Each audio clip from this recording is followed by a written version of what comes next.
আমরা একটা ত্রিমাত্রিক জগতে বসবাস করছি। আমাদের চারপাশের জগৎটা যদি আমরা একটু ভালো করে লক্ষ্য করি, তাহলে দেখব যে এই জগতে বিভিন্ন ধরনের অবজেক্ট আছে, ঘরবাড়ি, গাছপালা, অনেক কিছু, নদী নালা, বহু কিছু আছে। তারপর যেমন পশু পাখি, যা কিছু আমরা দেখছি আমাদের চারপাশে, প্রতিটা বস্তুর বা প্রতিটা অবজেক্টের বা প্রতিটা প্রাণীর কিন্তু দৈর্ঘ্য, প্রস্থ, উচ্চতা আছে। অর্থাৎ প্রত্যেকটা অবজেক্টই কিন্তু ত্রিমাত্রিক। এই জগতে আরও যে বিভিন্ন ধরনের যে ঘটনাগুলো ঘটছে, বিভিন্ন গতির বিষয় আছে, যেমন একটা মার্বেলের গতি থেকে শুরু করে একটা বিমান উড়ে যাচ্ছে, প্রজাপতির যে এই যে মোশন, এই সব কিছু, এই গতিময় জগৎটাকে যদি আমরা কম্পিউটারের মধ্যে তৈরি করতে পারি তাহলে কেমন হয়। এই প্রক্রিয়ার মাধ্যমে আমাদের এই যে চারপাশের জগৎ, এই গতিময় জগৎটাকে আমরা কম্পিউটারের মেমোরিতে ক্রিয়েট করতে পারি। সেই প্রক্রিয়াটাই হচ্ছে 3D অ্যানিমেশন। তো 3D অ্যানিমেশনের সাহায্যে আমরা এই ধরনের, যেমন একটা প্রজাপতি উঠছে, তার একটা মোশন কিন্তু আমরা তৈরি করে নিতে পারি। এটা 3D অ্যানিমেশনের মাধ্যমে একটা প্রজাপতির উড়ার গতি থেকে শুরু করে যে কোনো কিছুই ক্রিয়েট করা যায়। এখন আমরা দেখি যে এই 3D অ্যানিমেশন কোন কোন সেক্টরে ব্যবহৃত হয়। মিডিয়া অ্যান্ড এন্টারটেনমেন্ট ইন্ডাস্ট্রি একটা বড় জায়গা হচ্ছে 3D অ্যানিমেশনের, মিডিয়া এবং entertainment industry. 3D animated movie দেখে নাই বর্তমান প্রজন্মের এমন কাউকে খুঁজে পাওয়া মুশকিল।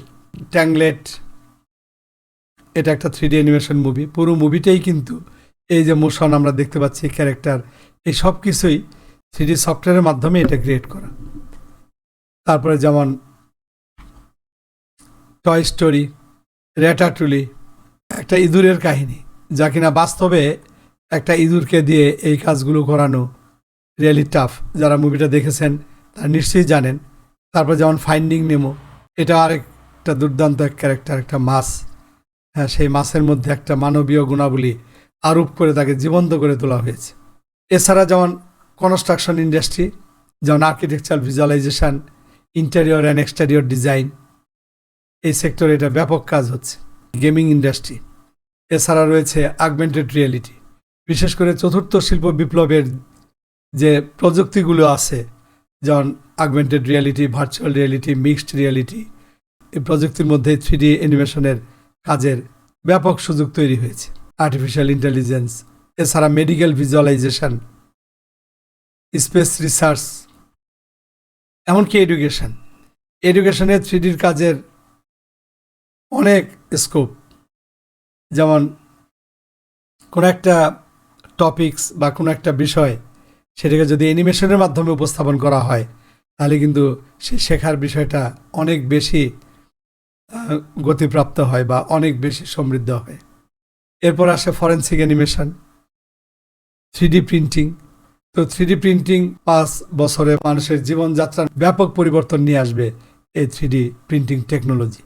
তো যে সফটওয়্যারগুলো দিয়ে এই ধরনের কাজগুলো করা হয়, আমরা একটু আগে যে কাজগুলোর কথা বললাম, তার মধ্যে একদম প্রথম সারির যে সফটওয়্যারগুলো আছে তা হচ্ছে যেমন অটোডেস্কের 3D স্টুডিও ম্যাক্স, অটোডেস্ক মায়া, ব্লেন্ডার, সিনেমা 4D, সফটিমাজ, জি ব্রাশের মতো অসংখ্য সফটওয়্যার। এখন আসুন আমরা দেখি যে এটার জব মার্কেটটা কোথায়। অ্যাড ফার্ম, বিভিন্ন অ্যাড যে বিজ্ঞাপন হয়, সেই বিজ্ঞাপনের কাজে 3D প্রচুর ব্যবহার হচ্ছে এখন। পোস্ট প্রোডাকশন হাউসগুলোতে কাজের সুযোগ আছে। Architectural firm, interior decoration firm, TV channel, বিভিন্ন game industry, game development company, AR VR MR content development firm, multimedia production house, film industry, animation studio, education centre, website and web content development company, এমনকি outsourcing অর্থাৎ offshore work. আউটসোর্সিংয়েও প্রচুর কাজের সুযোগ আছে 3D অ্যানিমেশনের। এক কথায়, whole world is the market for an animation professional or multimedia professional. তো এক কথায় সারা দুনিয়াই হচ্ছে এই মাল্টিমিডিয়া প্রফেশনালদের কাজের জায়গা। প্রতিনিয়ত নতুন নতুন বিভিন্ন দিগন্ত উন্মোচিত হচ্ছে। 3D মডেলার, 3D animator, 3D artist, কেউ বা visual effect developer, architectural visualiser, technical director, director, supervising animator, game level designer, dynamic and simulation expert, character modeller, character animator, character rigger, facial animation, lip sync expert, fluid dynamic specialist, 3D set designer, virtual cam specialist, lighting and rendering expert এবং আরও অনেক। এই যে তালিকা, এটা যদি আমরা বলতে থাকি এটা অনেক লম্বা হয়ে যাবে। তো মোট কথা, এখন বর্তমান বিশ্বে 3D অ্যানিমেশনের কাজের একটা ব্যাপক একটা সুযোগ তৈরি হয়েছে।